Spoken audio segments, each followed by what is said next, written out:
Tugas pendidikan, Bapak dan Ibu sekalian, adalah untuk meningkatkan kompetensi. Kompetensi ini menjadi dasar dari pendidikan. Secara sederhana, Bapak Ibu sekalian, kompetensi diartikan sebagai kemampuan yang harus dimiliki oleh peserta didik ketika mengikuti atau setelah mengikuti proses pembelajaran.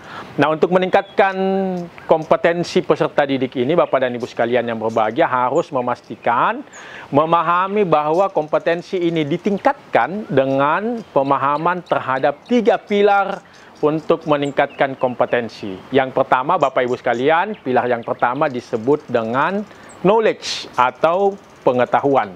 Nah, Bapak dan Ibu sekalian yang berbahagia, pengetahuan ini menjadi dasar dari kompetensi, di mana Bapak dan Ibu sekalian yang berbahagia ketika mengajarkan fakta, konsep, prosedur, atau nilai, ini yang menjadi hal yang harus dikuasai oleh peserta didik kita. Nah, untuk pilar yang pertama ini, Bapak dan Ibu sekalian bisa melakukan, mengajarkan fakta, konsep, prosedur kepada peserta didik dengan menghadirkan bacaan, buku, media, atau alat peraga yang lain, sehingga dipastikan bahwa pengetahuan yang diberikan kepada peserta didik kita itu bisa kokoh dan dikuasai oleh peserta didik kita.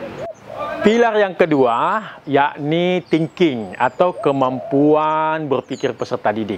Nah, Bapak dan Ibu sekalian yang berbahagia, di dalam proses pembelajaran, itu kita tidak hanya mengajarkan peserta didik untuk tahu.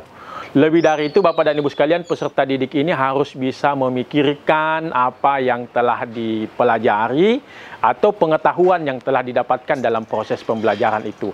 Oleh karena itu, Bapak dan Ibu sekalian, guru ini hendaknya mengajarkan kepada peserta didik untuk peserta didik kita ini bisa berpikir, untuk dia bisa menganalisis, dia bisa mengevaluasi, dan yang paling tinggi tentu dia bisa mencipta atau creativity. Nah, oleh karena itu Bapak dan Ibu sekalian, untuk bisa melahirkan atau melakukan kompetensi peserta didik kita melalui pilar yang kedua, yakni berpikir ini, maka Bapak dan Ibu sekalian harus melatih peserta didik kita ini untuk melakukan proses pembelajaran yang mampu menyelesaikan masalah melalui diskusi, paparan ilmiah, dan pendekatan-pendekatan ilmiah yang lain yang memastikan aktivitas pembelajaran itu ada pada level atau pilar untuk peserta didik kita bisa berpikir. Bapak Ibu guru hebat dimanapun Anda berada, pilar yang ketiga yang Bapak Ibu harus hadirkan untuk mengungkit atau untuk mengakselerasi kompetensi peserta didik kita adalah do atau mengaplikasikan ilmu yang diperoleh. Bapak dan Ibu sekalian yang berbahagia, pelajaran yang diperoleh tanpa mengaplikasikan itu sama dengan teori yang tidak memberikan manfaat.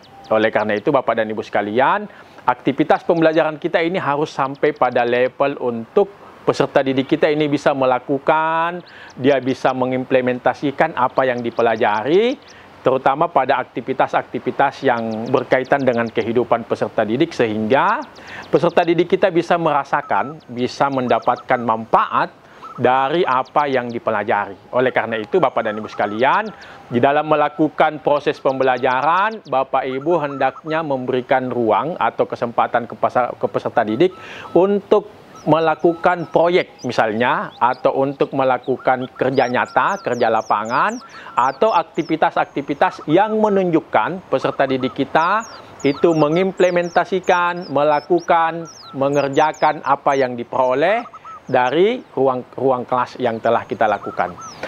Kesimpulannya, Bapak dan Ibu sekalian, untuk meningkatkan kompetensi peserta didik kita, Bapak dan Ibu sekalian harus memperhatikan 3 pilar. Pilar yang pertama adalah knowledge atau dasar pengetahuan yang harus kita berikan. Kemudian dilanjutkan dengan mengajak peserta didik kita untuk berpikir. Kemudian diakhiri dengan melakukan pengetahuan yang telah diperoleh. Demikian Bapak dan Ibu sekalian video kajian pendidikan kita di sesi ini. Terus berkarya untuk pendidikan. Demikian, salam maki, tapada salama.